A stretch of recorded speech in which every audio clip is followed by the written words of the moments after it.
Hello and welcome to quantum coaching Lucknow. My name is Mohammad Qamar और मैं quantum coaching पर आपका एडुकेटर हूं।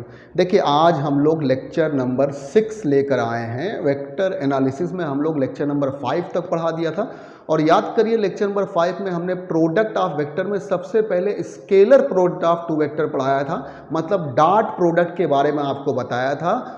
और पूरी तरह से आप कैसे डॉट प्रोडक्ट निकालते हैं उसके एग्जाम्पल ये सब बता दिया था। आज के लेक्चर में हम लोग आपको बताएंगे यहाँ पर क्रॉस प्रोडक्ट के बारे में, यानी जो हमने यहाँ पर सेकंड नंबर डाला था वो अब बताएंगे। याद करिएगा, हम लोगों ने डबल प्रोडक्ट लिखा था। डबल प्रोडक्ट में हम लोगों ने scalar product of two vector लिखा था और vector product of two vector लिखा था। तो scalar product of two vector मतलब डॉट प्रोडक्ट तो पढ़ चुके हैं। अब हम लोग vector product of two vector, इसका मतलब ये कहेंगे vector product of two vectors, दो वेक्टर्स के वेक्टर प्रोडक्ट को हम लोग पढ़ेंगे, जिसको हम लोग कहेंगे क्रॉस प्रोडक्ट। कौन सा प्रोडक्ट कहेंगे भाई? Cross product. तो डॉट पढ़ चुके हैं, आज क्रॉस की बारी है और जल्दी जल्दी हम लोग स्टार्ट करते हैं, टाइम नहीं बर्बाद करते हैं। और देखिए, ये है वेक्टर ए और ये है वेक्टर बी। दोनों के बीच में एंगल जो लिया है वो हमने थीटा लिया और ये एंगल एंटी क्लॉकवाइज अभी लिया है। ठीक है भाई, अब ध्यान से देखिएगा। पिछली बार हम लोगों ने आपको पढ़ाया था ए डॉट बी, इस बार पढ़ा रहे ए क्रॉस बी। जब भी ए क्रॉस बी आएगा आप याद रखिएगा, यहां पर साइन आएगा। ए डॉट बी में कॉस आता था, यहां पर क्या आएगा? A B sine theta. लेकिन याद करिएगा, वहां पर ए बी कॉस थीटा आता था डॉट प्रोडक्ट में, वहां पर स्केलर में कन्वर्ट हो जाता था। लेकिन ये तो वेक्टर ही रहेगा ना, तो वेक्टर के लिए यूनिट वेक्टर भी आना चाहिए। तो यहां पर ये यूनिट वेक्टर एन कैप आएगा। N cap is the unit vector. ये यूनिट वेक्टर है हैविंग डायरेक्शन। हैविंग डायरेक्शन, देख लीजिए भाई, डायरेक्शन पूरा लिख दे रहे हैं। Having direction perpendicular to plane of A and B, यानी vector A and B having direction perpendicular to plane of A and B according to, आप कहेंगे according to right hand screw rule, या इसी को मेनली थंब रूल भी कहते हैं। Thumb rule याद रखिएगा, वैसे राइट हैंड स्क्रू रूल भी कहते हैं। लेकिन अब स्क्रू कहां से कहां लेकर आप घूमेंगे, देखेंगे कहां पर कस रहा है, कहां पर खुल रहा है। तो आप राइट हैंड आपके हाथ में है, राइट हैंड है और राइट हैंड को घुमाइए। देखिए, ए से बी की तरफ जा रहे हैं, ए क्रॉस बी, ए से बी की तरफ राइट हैंड। ये देखिए, जो ये एक तरह से एंगल की डायरेक्शन में घुमाइए, फिंगर्स जो हैं, और ये घुमाइए और देखिए ये है पॉइंट, इसी एक्सिस के अराउंड तो रोटेट कर रहा है। तो देखिए थंब कहां जा रहा है, आप अपनी कॉपी पर करेंगे तो क्या जाएगा आपका? वर्टिकली अपवर्ड जाएगा। वर्टिकली अपवर्ड यानी के कैप के डायरेक्शन में। और यहां पर देखिएगा ऐसे जा रहा है, यहां पर भी के कैप के डायरेक्शन में जा रहा है। तो अब चूंकि हम लोग यहां देखिए, जा तो ऐसे रहा, आप जो मार्कर जैसे रखा वैसे होगा, लेकिन अब यहां पर हम लोग ऐसे तो दिखा नहीं सकते, 2 डायमेंशन का है भाई। 2 डायमेंशन या तो हम ऐसे सक फिल्मों की तरह, जैसे रजनीकांत की फिल्म या मिथुन चक्रवर्ती की फिल्म होती है, ऐसे सक घुमाया और यहां पर लगा दिया, कहा ये देखिए डायरेक्शन आ गई यहां पर एन कैप की। लेकिन अब ऐसा तो कर नहीं सकते भाई, ये फिल्म तो है नहीं। तो यहां पर हम लोग ऐसे करके इसको दिखा देते हैं, ये ए क्रॉस बी की डायरेक्शन आ रही है वर्टिकली अपवर्ड। एक तरह से आप समझिएगा के कैप की डायरेक्शन में। अगर ए और बी एक्स वाई प्लेन में है तो ये एन कैप जेड प्लेन में होगा। और अगर हम बी क्रॉस ए करते हैं, बी क्रॉस ए, तो देखिए हमने एंटी क्लॉकवाइज से क्लॉकवाइज कर दिया। एंटी क्लॉकवाइज था पहले ऊपर की तरफ, क्लॉकवाइज कर देंगे इनवर्ड, यानी आप इसको ऐसे करके धसा दीजिए अंदर की तरफ, तो माइनस के कैप। तो ये हो जाएगी बी क्रॉस ए की direction according to right hand thumb rule. इसका मतलब अगर हमने यहां पर बी क्रॉस ए लिखा तो देखिए आएगा A B sine minus theta और एन कैप। आप एक बार बताइएगा, sine minus theta minus sine theta क्या होता है? ट्रिग्नोमेट्री में आप लोगों ने पढ़ा होगा, जबकि cos minus theta cos theta क्या होता है? तो यहां पर देखिए ए बी साइन थीटा और ब्रैकेट में हो गया माइनस एन कैप। इसका मतलब जो डायरेक्शन पहले वर्टिकली अपवर्ड थी और क्या हो जाएगी, वो इनवर्ड हो जाएगी, अंदर की तरफ धस जाएगी। यानी जो पहले के कैप था अब कहां हो जाएगा, अगर इस केस में देखें एक्स वाई प्लेन में, तो पहले जेड प्लेन में था, अब नेगेटिव जेड प्लेन में, मतलब जो पहले के कैप था माइनस के कैप हो जाएगा। तो आप कह देंगे, एक तरह से ये भी कह सकते हैं अपनी कॉपी पर अगर कहें आप, इनटू द पेज, यानी पेज के अंदर हो जाएगा, और यहां आउट ऑफ द पेज है, पेज के बाहर की तरफ होगा। तो ये देखिए आपका है, इस तरह से आप देखिए इधर ए क्रॉस बी, इधर बी क्रॉस ए, इस बार A cross B not equal to B cross A है, क्योंकि डायरेक्शन में चेंज है। इसका मतलब इट डू नॉट फॉलो, कौन सा law, do not follow commutative law, ये कम्यूटेटिव लॉ को फॉलो नहीं करेगा। ये बड़ी इंपॉर्टेंट बात यहां पर हमने लिख दी। जबकि A dot B equal to B dot A के था, वो कम्यूटेटिव लॉ को फॉलो करता था, ये कम्यूटेटिव लॉ को फॉलो नहीं करेगा। तो देखिए आपके सामने पूरा बना हुआ है, A cross B, A B sine theta, N cap is the unit vector having direction perpendicular to plane of A and B, यानी ए और बी अगर एक्स वाई प्लेन में तो वो जेड प्लेन में होगा, एंटी क्लॉकवाइज अगर जा रहे हैं जैसे कि यहां पर हैं। और अगर बताइए बी क्रॉस है क्लॉकवाइज हो गया तो इनवर्ट डायरेक्शन हो गई, इसका मतलब माइनस के कैप के डायरेक्शन में। इस बार A cross B not equal to B cross A है, क्योंकि ये कम्यूटेटिव लॉ को फॉलो नहीं कर रहा है। एक तरफ देखिए एन कैप, एक तरफ माइनस एन कैप, यानी डायरेक्शन पूरी तरह से पलट गई। जब डायरेक्शन पलट गई तो आप कहाँ इक्वल कर देंगे। तो ये बड़ी इंपॉर्टेंट बात, क्रॉस प्रोडक्ट जो होगा वो वेक्टर में आएगा, इसको हम मिटाते हैं। और अब आगे हम लोग और भी आपको बताते हैं। Direction according to right hand screw rule कहें या राइट हैंड थंब रूल कहें, जब भी कोई क्रॉस प्रोडक्ट होगा उसकी डायरेक्शन आप राइट हैंड थंब रूल से निकालेंगे, ये बात याद रखिएगा। बहुत सारे क्रॉस प्रोडक्ट आपको मिलेंगे, एग्जाम्पल अभी हम आपको बताएंगे।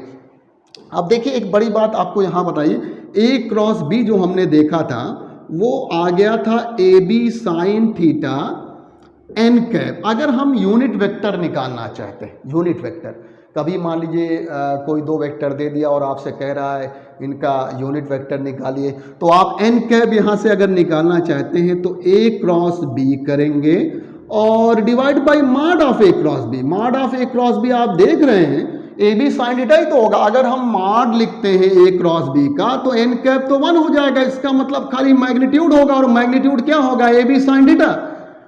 तो उसी तरह की डेफिनेशन जैसे यूनिट वेक्टर के लिखा था आपने, if vector is divided by its own magnitude, तो इसके मैग्नीट्यूड से डिवाइड कर दिया, यूनिट वेक्टर आ गया। भाई इससे आप यूनिट वेक्टर निकाल सकते हैं, इंपॉर्टेंट फार्मूला बन गया यूनिट वेक्टर का।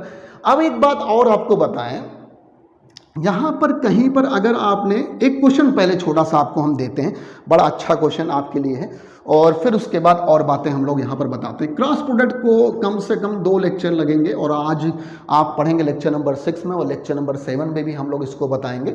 तो देखिए यहाँ पर चेक करिएगा, एक क्वेश्चन आपके लिए है, ए क्रॉस बी दिया हुआ है और equal to A dot B के है। ए क्रॉस बी का मॉड दिया हुआ है ए डॉट बी के। आपको बताना यह है इनके बीच एंगल क्या है, मतलब थीटा निकालना है, angle between vector A and B, जो कि थीटा आपने ए बी साइन थीटा में लिखा था। Theta is the angle between vector A and B. A dot B जब लिखा था ए बी कॉस थीटा, वहां भी थीटा एंगल वेक्टर ए और बी के बीच था। तो देखिए mod of A cross B अभी अभी बताया है तुरंत, इसीलिए क्वेश्चन करा दिया, ए बी साइन थीटा, भाई यूनिट वेक्टर तो 1 हो जाएगा। और ए डॉट बी आप जानते हैं ये स्केलर ही होता है, ए बी कॉस थीटा, बड़ा अच्छा क्वेश्चन। ए बी से A B cancel, sine divide by cos हो गया, tan theta equal to 1, tan 45 degree 1 होता है, तो थीटा हो गया 45 डिग्री, या पाई बाई 4 भी कह सकते हैं। देखिए बड़ा अच्छा क्वेश्चन, इसको हम लोग जल्दी से इरेज कर देते हैं और फिर हम लोग और आगे बात बताते हैं। एक बढ़िया क्वेश्चन था और डॉट और क्रॉस प्रोडक्ट का मिक्सचर ही था, दोनों तरह से था। तो देखिए अगला हम लोग आपको यहाँ पर बताते हैं। तो देखिए बात आपको ये करनी है, हमने कहा ए डॉट ए बताया था आपको, तो याद करिए ए स्क्वायर बताया था, सेम वेक्टर को सेम वेक्टर से करते थे तो cos 0 1 हो जाता था। ए क्रॉस ए करेंगे, ए क्रॉस ए करेंगे, सेम वेक्टर को सेम से करेंगे तो ए साइन 0 आएगा, और साइन 0 की वैल्यू 0, इसका मतलब ये पूरा क्या हो जाएगा, 0 हो जाएगा। हो जाए भाई। इसी तरह से n cap cross n cap क्या हो जाएगा, 0, जबकि एन डॉट एन आपने कहा था 1 था, डॉट में 1 था क्योंकि cos 0 की वैल्यू मैक्सिमम होती है। अरे भाई आप निकाल सकते हैं, एन क्रॉस एन निकालेंगे, मान लीजिए यहाँ एन एन, अब यूनिट वेक्टर है, इसका मैग्नीट्यूड तो आप जानते हैं 1 × 1 हो गया साइन। अब जब मैग्नीट्यूड ही नहीं होगा तो डायरेक्शन की क्या बात करेंगे, यहाँ पर जरा बताइएगा साइन 0 हो गया, ये पूरा 0 हो गया, तो डायरेक्शन की बात करनी नहीं है, क्योंकि जब मैग्नीट्यूड ही नहीं है तो फिर डायरेक्शन की क्या बात करना, जब मेन वैल्यू ही नहीं है।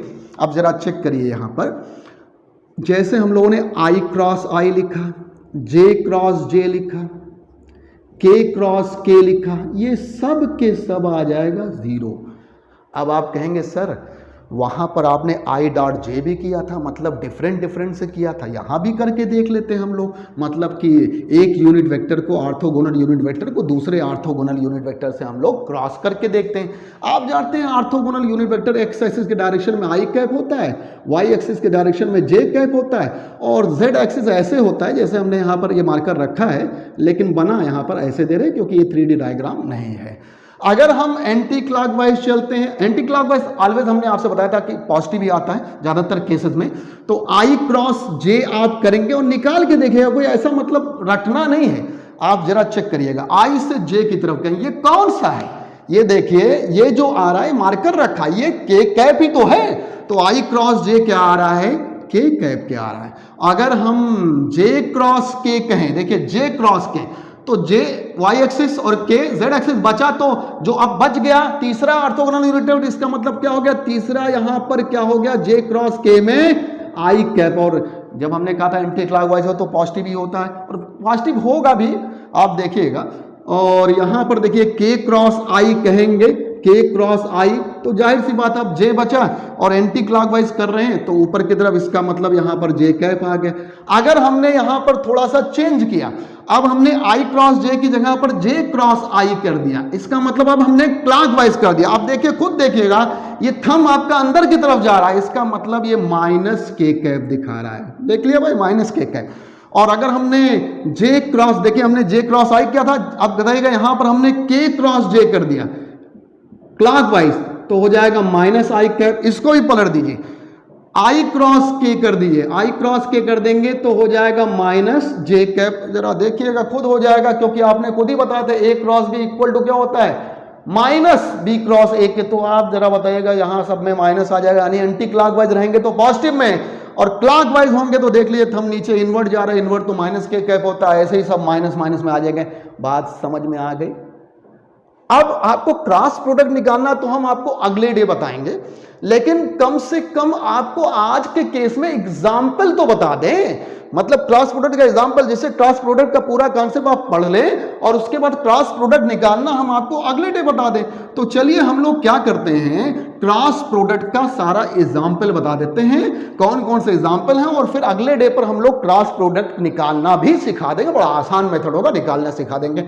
तो एग्जाम्पल में आप देखिएगा, एग्जाम्पल ऑफ क्रॉस प्रोडक्ट, थोड़ा सा भाई इंक डाल लेते हैं जिससे आपको बिल्कुल साफ सुथरा दिखाई पड़े, और ये ज़रूरी है थोड़ा सा इंक डालना, जिससे क्या हो जाए कि आपको बोर्ड पर लिखा हुआ बिल्कुल साफ दिखाई पड़े। और आप हमारे ज़्यादातर लेक्चर में आपने देखा होगा कि बोर्ड पर लिखा हुआ बहुत क्लियर दिखाई पड़ता है, तो ये फ़ायदा है, और ये क्लियर दिखना भी चाहिए। अगर क्लियर नहीं दिखेगा तो बच्चे पढ़ेंगे कैसे, पढ़ ही नहीं पाएंगे सही से। तो आपको पढ़ना है तो आपको वॉइस अच्छी सुनाई पड़नी चाहिए, चेहरा भले अच्छा ना हो लेकिन सारी चीज़ें अच्छी दिखाई पड़नी चाहिए, ठीक है भाई। तो देखिए, पहला आप यहाँ पर सबसे पहले आप बात करेंगे टार्क की। टार्क तो सिंपली टार्क की, जो टार्क आप करते हैं, और ये होता है R क्रॉस F। गलती से भी इसको F क्रॉस R मत लिखिएगा, वरना गलत हो जाएगा। ये ऐसे ही होता है, फोर्स है, परपेंडिकुलर डिस्टेंस है, लेकिन पहले आप R रखेंगे वेक्टर, फिर उसके बाद क्रॉस F रखेंगे। समझ रहे हैं भाई, इसको ध्यान रखिएगा, वरना आप जानते हैं यहाँ A cross B not equal to B cross A होता है, ऐसा नहीं कर सकते हैं आप। दूसरा, अब हम लोग इलेक्ट्रिक टार्क लेते हैं, tau E। Electric torque dipole के लिए, सिंपली डाइपोल के लिए 12th में आप पढ़ेंगे, ये तो 11th में है। ये फोर्स है और ये परपेंडिकुलर डिस्टेंस, और ये टार्क आप जानते होंगे, अगर ना जानते हो तो ऐसे लिख लीजिएगा, ये टार्क हो गया, ठीक है। इलेक्ट्रिक टार्क जो होगा ये P क्रॉस E होता है। और जो लोग नहीं जानते हैं उसको बताएं, डाइपोल के लिए ये जो होता है इलेक्ट्रिक डाइपोल मोमेंट होता है, इलेक्ट्रिक डाइपोल मोमेंट होता है। और जब किसी डाइपोल को आप यूनिफॉर्म इलेक्ट्रिक फील्ड में रखते हैं तो ये आपका टार्क उस पर लगता है, मतलब उसके अंदर घूमने की टेंडेंसी आ जाती है और ये टार्क लगता है। ये एक तरह से टार्क है when an electric dipole placed in uniform electric field, 12th में आप पढ़ेंगे, ठीक है। तीसरा मैग्नेटिक टार्क ले लेते हैं, टाउ बी ले लेते हैं। पी की जगह पर हमने कहा था इलेक्ट्रिक की जगह पर यहाँ पर मैग्नेटिक डाइपोल मोमेंट आ जाएगा एम, और ई की जगह पर बी। जो लोग 12th पढ़े होंगे वो जानते भी होंगे, नहीं पढ़े होंगे नहीं जानते होंगे, आगे सब जान जाएंगे। ये मैग्नेटिक डाइपोल मोमेंट है, मैग्नेटिक डाइपोल मोमेंट। जब किसी आप बार मैग्नेट को या क्वाइल को आप किसी यूनिफॉर्म मैग्नेटिक फील्ड में रख देते हैं तो वहाँ पर जो टार्क निकलता है वो ये है, ठीक है, ये टार्क है, ठीक है। वो भी घूमने की टेंडेंसी आ जाती है, वाइब्रेशन, मैग्नोमीटर वीटर सब इसी पर बेस्ड होता है। 4th नंबर जो आप लिखेंगे यहाँ पर, 4th नंबर की बात करेंगे तो आप लोग याद करिए लॉरेंज फोर्स जानते होंगे, लॉरेंज फोर्स का नाम सुना होगा, और जो 12th पढ़ चुके होंगे वो तो अच्छी तरह जानते हो, जो नहीं पढ़े होंगे वो शायद नहीं जानते होंगे, आगे सब जान जाएंगे धीरे धीरे। अभी कम से कम एग्जाम्पल जानिए भाई। चार्ज तो स्केलर क्वांटिटी होती है, यहाँ पर Q हो गया और V क्रॉस B हो गया। V आपका है वेलोसिटी ऑफ चार्ज पार्टिकल, और B तो यहाँ पर हम लिख चुके हैं मैग्नेटिक फील्ड है, और ये लॉरेंज फोर्स है। याद रखिएगा जब भी कोई चार्ज पार्टिकल किसी यूनिफॉर्म मैग्नेटिक फील्ड में मूव करता है तो उस पर एक फोर्स लगता है, और वो फोर्स, और देखिए मेनली परपेंडिकुलर फोर्स जो आपकी फील्ड होनी चाहिए उस केस में लगता है, और दोनों में आ सकता है। क्यू वी भी साइन थीटा होता है, वो डिपेंड करता है किस पर कैसे हो, परपेंडिकुलर वाले में भी दोनों तरह से लगता है, ठीक है। 5th नंबर पर हम लोग आपको लगा रहे हैं force due to current carrying conductor, और ये है एफ, और ये एफ जो होता है जब तक वेक्टर पर साइन ना लगे, वेक्टर नहीं, तो देखिएगा आपका यहाँ पर आई स्केलर क्वांटिटी है, एल क्रॉस बी, और आई जो होता है टेंसर क्वांटिटी होती है मेनली, लेकिन स्केलर मानते हैं इसको। एल है length of the conductor, B है मैग्नेटिक फील्ड, और ये force due to current carrying conductor है। ये आप पढ़ेंगे फोर्स ड्यू टू, 12th में पढ़ेंगे करंट कैरिंग कंडक्टर। पहला वाला ही अभी सिर्फ 11th में आपने पढ़ा होगा, जो बच्चे 11th के होंगे वो पहला वाला ही सिर्फ जानते होंगे, बाकी अभी नहीं जानते होंगे। और 6 नंबर भी आप 11th में पढ़ेंगे। L angular momentum, angular momentum जो होता है, एंगुलर मोमेंटम जे से भी डिनोट करते हैं, एल से भी डिनोट करते हैं, ये आर क्रॉस पी होता है। ज्यादातर जगह पर आर पहले आता है, मतलब लेंथ पहले आती है। जैसे आप चेक करिए यहाँ पर भी आर पहले आ रहा है, यहां पर भी देखिए आर, एल लेंथ ही है एक तरह से, ये भी पहले आ रहा है, यहां भी आर पहले आ रहा है। तो मैक्सिमम एग्जाम्पल में आर पहले आता है, सिर्फ एक जगह पर हम 7th नंबर आपको बता रहे हैं, यहां ऊपर लिख दे रहे हैं, वहां पर बाद में आता है। ये भी आप 11th में पढ़ेंगे। V equal to omega cross R, omega है ये एंगुलर वेलोसिटी, शायद कुछ बच्चों ने पढ़ भी लिया हो, और आर तो जान ही रहे हैं, रेडियस या जो भी डिस्टेंस आप लिखे, और ये है लीनियर वेलोसिटी, लीनियर वेलोसिटी है। तो ये फर्स्ट वाला, और ये सेकंड ये, और ये थर्ड ये तीनों 11th में है, बाकी सब 12th में है। ये 7 एग्जाम्पल हमने आपको डॉट प्रोडक्ट में भी दिया था, यानी स्केलर प्रोडक्ट ऑफ 2 वेक्टर में भी दिया था, और 7 एग्जाम्पल ही हमने आपको क्रॉस प्रोडक्ट में भी दिया, और उसमें भी हमने बहुत सारे एग्जाम्पल ऐसे दिए थे जो आपको 12th में काम लगेगा, और बहुत सारे एग्जाम्पल जो 11th में है, लेकिन जानना सब चाहिए क्योंकि पढ़ना तो आपको सब है। तो आज देखिए हमने आपको cross product, mainly cross product की डायरेक्शन कैसे निकालते हैं, याद रखिएगा, राइट हैंड थंब रूल या राइट हैंड स्क्रू रूल से निकालते हैं, वो याद रखिएगा, बहुत ज़रूरी होगा, और उसके एग्जाम्पल भी बता दिया। और देखिए आज के लेक्चर में हम लोग इतने ही रखते हैं, यानी क्रॉस प्रोडक्ट को हम लोगों ने लगभग पूरा बता दिया।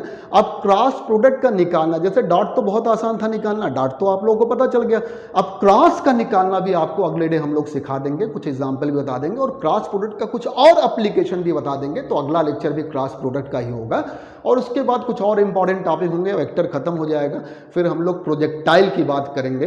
तो वेक्टर में अभी 2-3 लेक्चर और लगेंगे, उसके बाद खत्म हो जाएगा। आज के लिए बस इतना ही, खूब मेहनत करिए, जम कर पढ़िए, जितना पढ़ाया है सब नोट कर लीजिए इसको, और अच्छे से याद करिए, ठीक है भाई।